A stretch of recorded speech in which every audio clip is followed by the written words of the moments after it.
Family. We back again. Hopefully we are live and in color. We're trying to get all right, family. Hopefully we good. We're back again today. It's another beautiful day, springtime, but we're still dealing with coronavirus. Prayers to the people who are dealing with coronavirus. Rest in peace to all those folks who have not survived this. Prayers to the healthcare providers that are out there on the front line. And guess what? Everybody else stay at home. I'm at home. Hopefully, you're at home. And we can talk a little bit about insurance and insurance strategy. Again, insurance and insurance strategy that lead into retirement, estate planning, uh, you know, passing on legacies. I mean, we're going to get into a lot of different topics.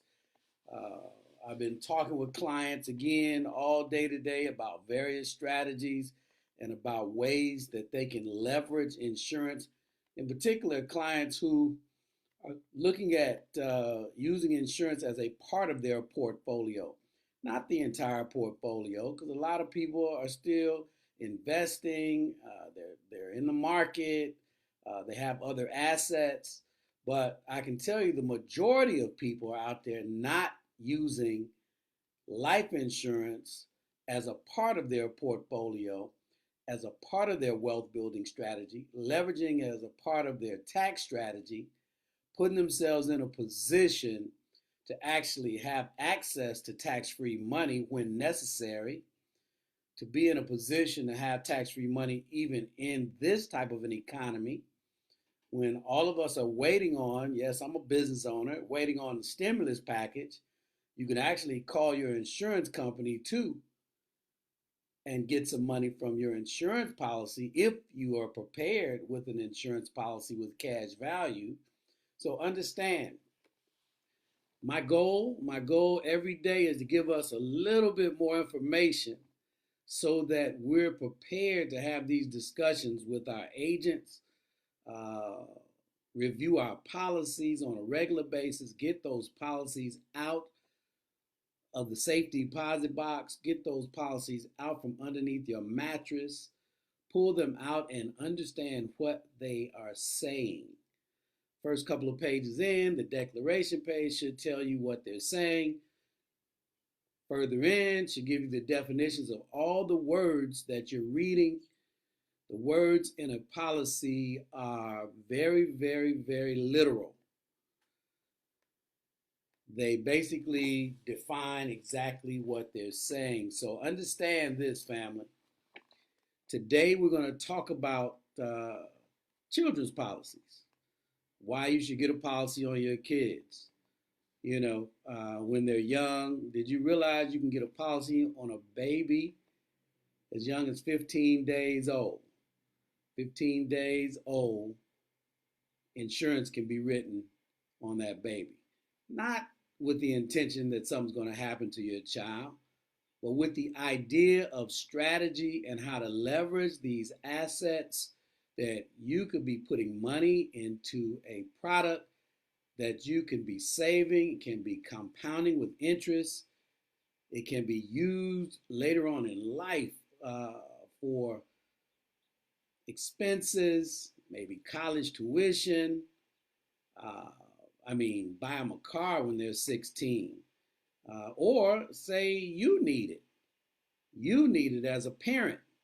You can make sure you take advantage of those dollars and use them. It can just be a pocket for you to set money in as you manage your money month to month, because we all need what we call savings.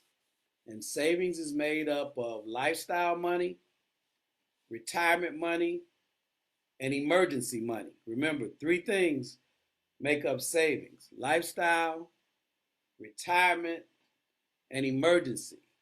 It's me again, Steve LeBroy. I'm giving you information. Steve LeBroy, like, share, comment, trying to go live every day with a topic. If you have a topic, if you got your insurance policies out, you got a question, put it down here in the box or contact me at stephenlebroy.com/call. We are here to try and help.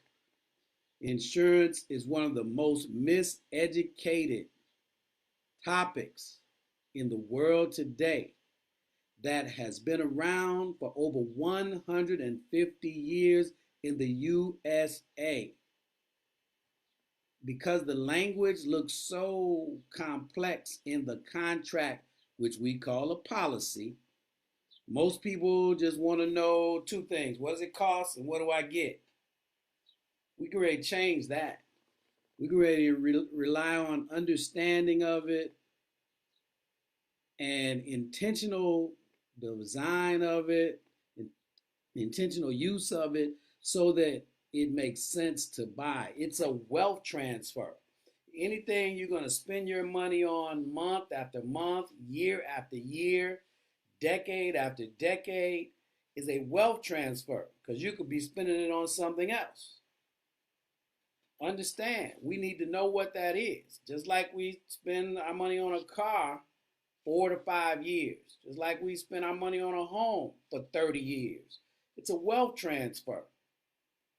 You know, we spend a ton of money on college education.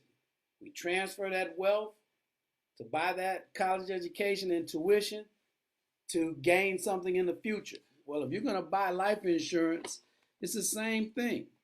Why not understand it? You know, I always say, if you're signing something and you don't understand it, then it's really a bad situation that can occur, especially something that's coming out of your pocket. So again, we're going to talk about children.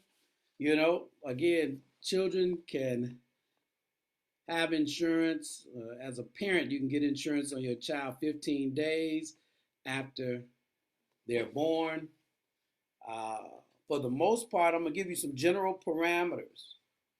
As your child grows, before they're 18, you can get a policy, a whole policy on that child, but it has to be half of the smallest policy amongst the two parents or amongst the parent. They don't let you buy $1 million on your child and you got $100,000. That's not going to work. But the key is the child is younger, the policy is going to be less expensive, and depending upon how much money you put in it, it's going to grow faster over time than yours.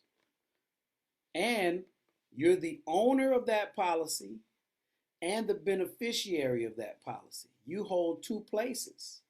The child, your son or daughter, is the insured.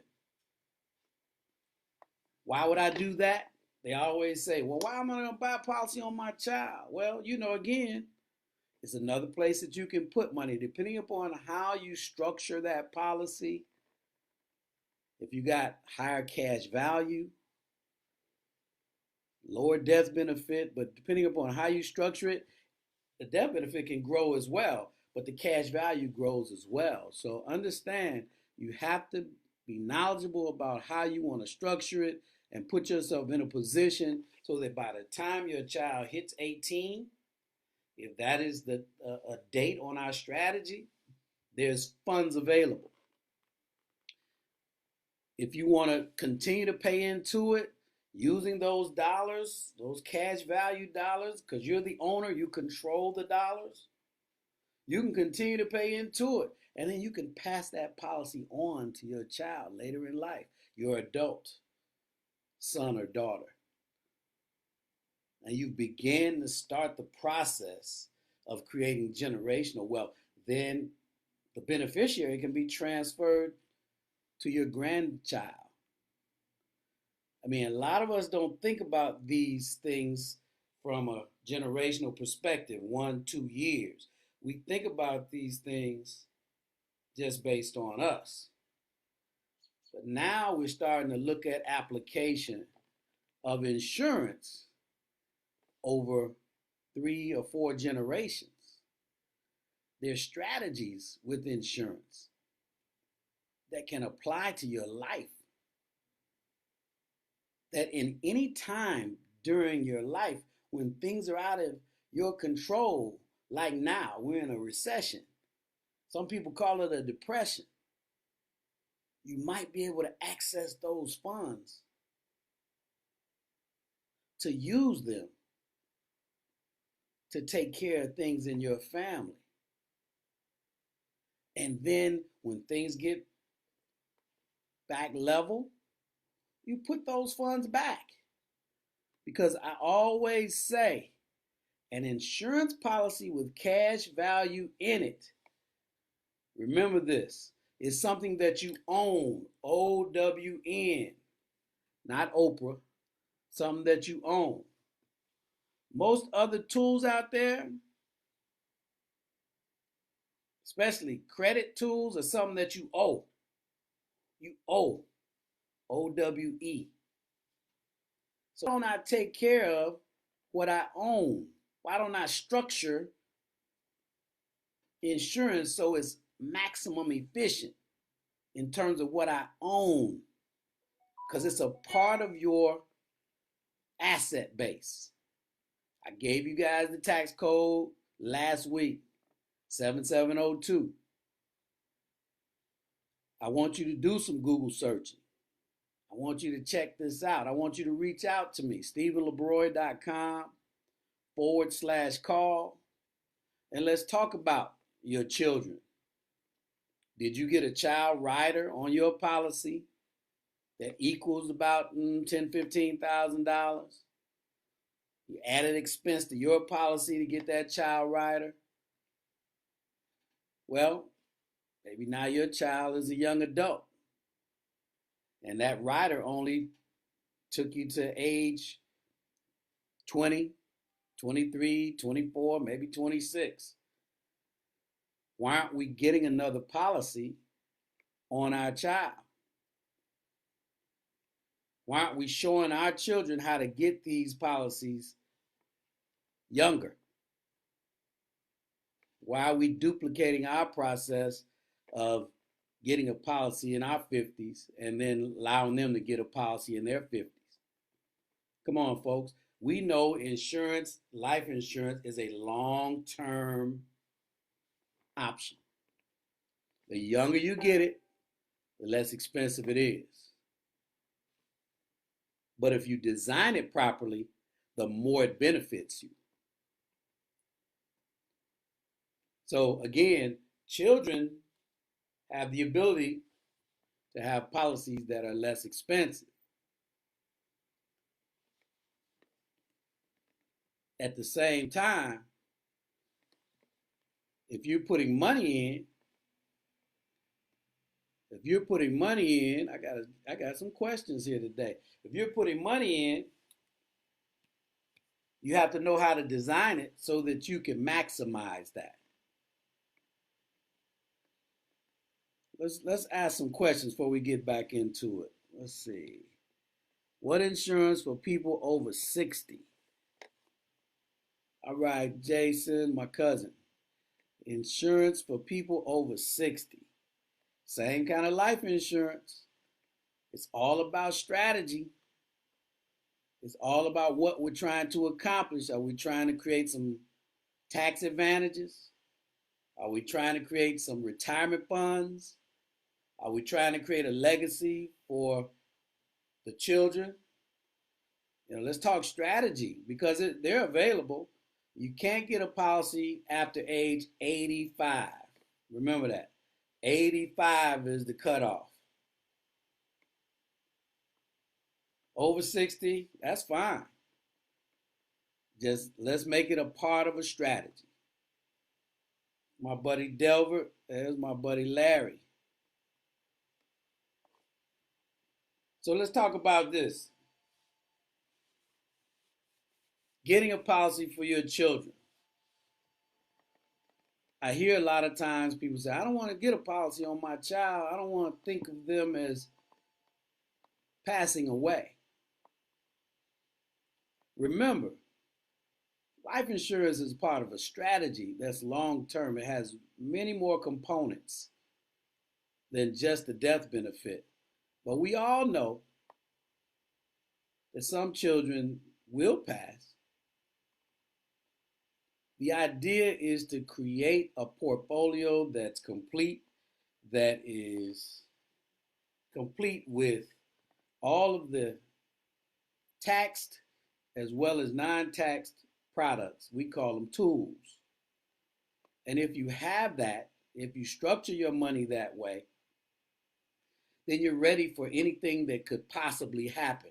You're minimizing your risk. Risk management every day in life. We're washing our hands now to minimize the risk. We're staying in the house now to minimize the risk. We have homeowners insurance to minimize the risk. We have car insurance to minimize the risk. Do we have life insurance? Some do, some don't. Should we have life insurance that applies to a strategy in our lives that can help us along the way, especially some of us that are closer to retirement? Yeah, I think we should at least start to explore it in its benefit. When it comes down to it, it's been put in place as an estate plan product that passes to your beneficiaries tax-free. Earlier today, I was saying that we all have an estate plan. I ask anybody, have you done your will and trust? Have you done your will? Have you put everything in a trust? Most people say no. They're going to get to it. The paperwork is on their desk. Oh, they got to call in to their lawyer. I don't know about that, because I'm going to tell you, everybody has an estate plan, whether you do your paperwork or not. Because if you don't do your paperwork, the state has a plan for you and all that you own. It's called probate. Probate. If you don't do your paperwork, your family is going to have to do paperwork and go through probate and get rid of about 30 to 40% probably of whatever you had. Even if it's bills, they got to get somebody to help them get rid of the bills. So again, I'm not here to talk about life insurance as end of life. We're here to talk about how to manage a portfolio, including life insurance, on your children. Again, a lot of parents get it when their child is born. They buy Gerber products. They buy products that they can get a rider on, where the child rider is included in their policy. But what about getting an actual policy for your child that you control as the owner, that can have a substantial death benefit but also grows cash value? Did you know that at this time, the financial aid application right now doesn't show life insurance? And I can talk about that too. So if you got life insurance, some of your money will not be shown. But I'm going to tell you folks, for real, we got to get engaged in this whole conversation about life insurance. We have to start to understand it. We have to include it in our portfolio discussions, because the economics of the downturns and the upswings are going to keep coming. I don't care if you're great at stock purchasing, you're good at Forex, you're great at buying real estate. If you don't have life insurance that balances against that, the winds of change are going to always come that way. Pay attention. Make sure that you understand it when you sign it. Pull them out. We're going to be here this week, next week, week after next.